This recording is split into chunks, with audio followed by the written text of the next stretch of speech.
کے مسلمان بنے، روح کے مسلمان بنے، زبان کے مسلمان بنے۔ ایک ہندو نے نا کتاب لکھی ہے حضور علیہ الصلوۃ والسلام کے سیرت مبارکہ پر، ہندو نے، وہ ہندو کہتا ہے کہ میں نے نا عجیب منظر دیکھا ہے عرب کے لوگوں کا۔ ہندوؤں نے نا بڑا خوبصورت میرے محبوب کے بارے میں لکھا ہے۔ ایک ہندو نے جب حضور کی سیرت پر کتاب لکھی تو کچھ لوگوں نے کچھ اشعار لکھے تو لوگوں نے کہا تو ہندو ہو کے حضور پہ لکھتا ہے، ہندو ہو کے۔ اس نے بڑا عجیب جملہ کہا، کہنے لگا ہو جائے عشق کسی سے کوئی چارہ تو نہیں، اور صرف مسلم کا محمد پہ اجارہ تو نہیں، صرف مسلم کا محمد پہ۔ اور پھر کہنے لگا نام و نسب سے اگرچہ ہندو ہوں پر کملی والے میں تیرا سادھو ہوں، کملی والے میں تیرا سادھو، میں تو ساتھ دیوانہ ہوں یا رسول اللہ آپ کا۔ تو نبی پاک علیہ السلام کے بارے میں لوگ لکھتے ہیں، وہ کہتے ہیں وہ محبت سے نہیں لکھ رہا، وہ سمجھ لیں کہ ایک عالمی تجزیہ نگار ہے تو ایک تجزیہ دے رہا ہے۔ کہتا ہے میں نے دو قسم کے عرب دیکھے، دو قسم کے۔ ایک عرب میں نے وہ دیکھے جو اتنے انا پرست ہیں، اتنے خود غرض ہیں، اتنے اپنے ذات کے بت میں الجھے ہوئے ہیں کہ وہ ایک حوض پہ اپنے گھوڑوں کو پانی پلانے گئے، 10 15 20 گھوڑوں کو پانی پلانے گئے ہیں تو جھگڑا ہو گیا، پہلے میں نے پلانا ہے، میں بڑا چودھری ہوں۔ اس نے کہا نہیں میں تجھ سے بڑا ہوں، پہلے میں نے پلانا ہے۔ اس پہ جھگڑا ہوا، وہ غیر جانبدار تجزیہ نگار کہتا ہے اس پہ جھگڑا ہوا، لڑائی ہوئی، قتل ہوئے، اتنے قتل ہوئے کہ یہ قتل نسلوں تک چلے، نسلوں تک یہ قتل آگے بڑھے۔ وہ کہتا ہے ایک میں نے وہ عرب دیکھے، اور پھر کچھ عرصے کے بعد مکے اور مدینے میں اللہ نے اپنے نبی کو بھیجا، مصطفیٰ کریم علیہ السلام آئے۔ کہتا پھر انہی عربوں کا میں نے ایک اور رنگ بھی دیکھا، انہی عربوں کا میں نے ایک اور رنگ، وہ جو گھوڑے کو پانی پلانے پر لڑ رہے تھے، آج میں نے دیکھا کہ ایک جنگ کے موقع پر 3 صحابہ یا 7 صحابہ زخمی پڑے، زخموں سے چور ہیں۔ ایک آدمی پانی کا پیالہ لے کے آیا، ایک کو کہا پانی پی لو، زخمی ہو، شدید زخمی ہو، نزع کا عالم ہے، تھوڑی دیر میں ہو سکتا ہے شہادت نصیب ہو، پی لو۔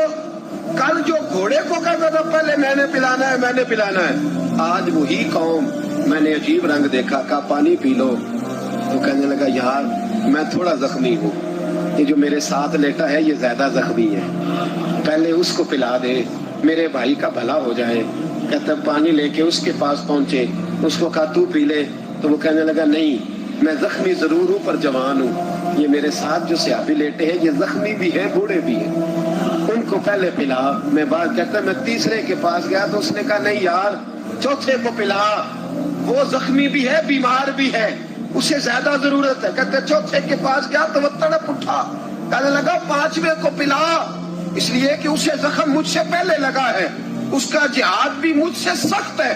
کہتے اس کے پاس گیا تو کہنے لگا یار 6 کے پاس چلا جا، اس لیے کہ اس کا وقت مجھے زیادہ قریب لگ رہا ہے۔ کہتے میں 6 کے پاس گیا تو وہ بول اٹھا، کہنے لگا وہ 5 جس رسول کا کلمہ پڑھتے تھے میں بھی اسی محمد کا ماننے والا ہوں، تو مجھے نہ پلا 7ویں کو پلا۔ کہتے اس کے قریب گیا اور میں نے وہ منظر دیکھا کہ وہ کہنے لگا نہیں اگر وہ 6 قربانی دے سکتے ہیں تو میں نے بھی نبی پاک سے تربیت لی ہے، تو پہلے کے پاس جا۔ کہتے میں اس کے پاس جا کے کھڑا ہوا تو روح پرواز کر گئی، میں دوسرے کے پاس گیا تو کلمہ پڑھ کے شہادت کا جام پی گیا، میں تیسرے کے پاس گیا تو حوض کوثر تک وہ بھی پہنچ گیا۔ کہتے ہیں 7 کے 7 وصال کر گئے، پانی میرے ہاتھ میں تھا اور میں اس صحرا میں کھڑے ہو کے سوچ رہا تھا یہ وہ لوگ ہیں جنہوں نے دل کا کلمہ بھی پڑھا ہے، روح کا کلمہ بھی پڑھا ہے، یہ ان کا صرف وجود نہیں جھکتا رب رسول کی بارگاہ میں، جب یہ جھکتے ہیں تو ان کے دل بھی جھکے ہوئے ہوتے ہیں، ان کی روحیں بھی جھکی ہوئی ہوتی ہیں۔ حالات بدل میرے بھائی، ایک زمانہ وہ تھا جب حضرت عمر فاروق کی لونڈی نے کلمہ پڑھا، ہاں حضرت عمر لونڈی نے کلمہ پڑھا، حضرت عمر نے اسے الٹا لٹکا لیا، درے مارتے، بی بی کہتی عمر مجھے اتنا مارتے کہ مارتے مارتے تھک جاتے، پھر پانی منگاتے، پانی پی کے پھر مارتے۔ یہ وہی عمر ہے جو کہتے جو کلمہ پڑھے گا گردن کاٹ دوں گا، یہ وہی عمر ہے جو کوئی غریب مسکین قریب نہیں پھٹک سکتا تھا، لونڈی کو دروں سے مارتے، وہی عمر کلمہ پڑھ گئے۔ اور پہلے تو ایک قبیلے کے سردار تھے نا بھائی، پہلے ایک قبیلے کے سردار تھے، الٹا لٹکا کے مار. چاہیے تھا نا جب امیر المومنین بنتے زیادہ سخت ہو جاتے اور ان کے اندر سختی آتی اور امیر المومنین بن گئے. 24 لاکھ مربع میل پر حکومت, 24 لاکھ مربع میل کا حکمران, چہرے پہ نقاب پہنا.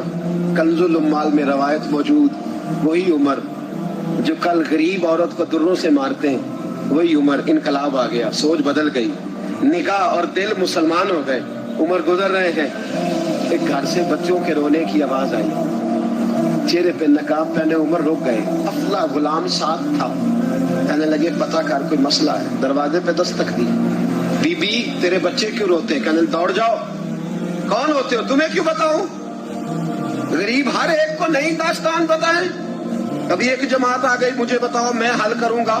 پھر دوسرا آ گیا زخم ٹٹولنے, مجھے بتاؤ میں کس کس کے سامنے زخم کھولے, کس کس کو بتائیں. بی بی کہنے لگی جا دوڑ جا. درجنوں آتے ہیں, روز پوچھتے ہیں, پوچھ کے تو بھی جا. آدھی رات کو تو کون ہے؟ حضرت عمر منت کرنے لگے, کہنے لگے بی بی تیری مہربانی بتا تیرے بچے کیوں روتے ہیں. تو عورت تڑپ کے بولی, کہنے لگی تو نہیں جاتا تو سن پھر. میرے بچوں کی غلطی یہ ہے کہ یہ غریب بھی ہیں اور یتیم بھی ہیں. ان کی غلطی ہے کہ ان کا باپ چلا گیا. ان کی غلطی یہ ہے میں نے غریب گھروں میں پرورش پائی ہے. ان کی غلطی یہ ہے کہ ان کا دادا رئیس نہیں تھا. ان کی کوتاہی یہ ہے کہ ان کا نانا جاگیردار نہیں تھا. ان کی غلطی یہ ہے کہ ان کی ماں جہیز میں کچھ لے کے نہیں آئی. اور کیا پوچھنا ہے؟ حضرت عمر کہنے لگے بہن ماجرا کیا ہے؟ کہنے لگی باپ انتقال کر گیا. عمر جب سے حکمران بنا ہے اس گاؤں میں کبھی اس نے پھیرا ہی نہیں ڈالا, وہ آیا ہی نہیں. میری غریبنی کے بچے ساری ساری رات بھوک سے روتے, وہ کبھی آیا ہی نہیں. یہ غلطی ہے. پہلے تو میں کچھ نہ کچھ ان کو خشک روٹی کھلا دیتی تھی, آج تو گھر میں کوئی شے نہیں. شام سے لے کر پانی اور روڑے ہنڈیا میں ڈالے ہیں, پکاتی جاتی ہوں. کہا تھا چلو سو جائیں گے, بھوک بڑی ظالم ہے, نیند بھی نہیں آنے دے. سب روکاں دا روک محمد, جس کا نام غریبی کنڈ ولا کے لنگ جاندے نی دوست یار قریبی. کب بھوک بڑی ظالم ہے, پیٹ بھوکا ہو تو یہ بھی نہیں آتی. سوچتی تھی اب تہجد کا وقت ہے پر سوتے نہیں. اب بتاؤ میں کیا کروں. عمر تو 24 لاکھ مربع میل کا حکمران ہے, اس کچی بستی میں کیسے پھیرا ڈالے گا. حضرت عمر دوڑے گئے. 60 سال عمر, کندھے پہ اناج کا تھیلا لگا, کندھے. غلام کہتا ہے حضور مجھے دے دے, اور میں بتا قیامت میں بھی میرا بوجھ اٹھائے گا. حضرت عمر لائے. پھر عمر نے اس بی بی کے گھر میں چراغ روشن کیا. پھر بوڑھے عمر کہتے میری بیٹیاں تھیں, میری بیویاں تھیں, میں نے کھانا کبھی نہیں پکایا. میں نے اس بی بی سے کہا بہن تو بیٹھ جا. بیٹھ گئی. عمر کہتے میں نے آگ جلائی. آپ کے غلام کہتے جب عمر آگ میں پھونکے مارتے تھے تو ان کی داڑھی سے دھواں نکلتا تھا. عمر نے آگ جلائی. پھر فاروق کہتے میں نے کبھی روٹی نہیں پکائی تھی پر آج میں نے آٹا بھی گوندا. 24 لاکھ مربع میل کا حکمران.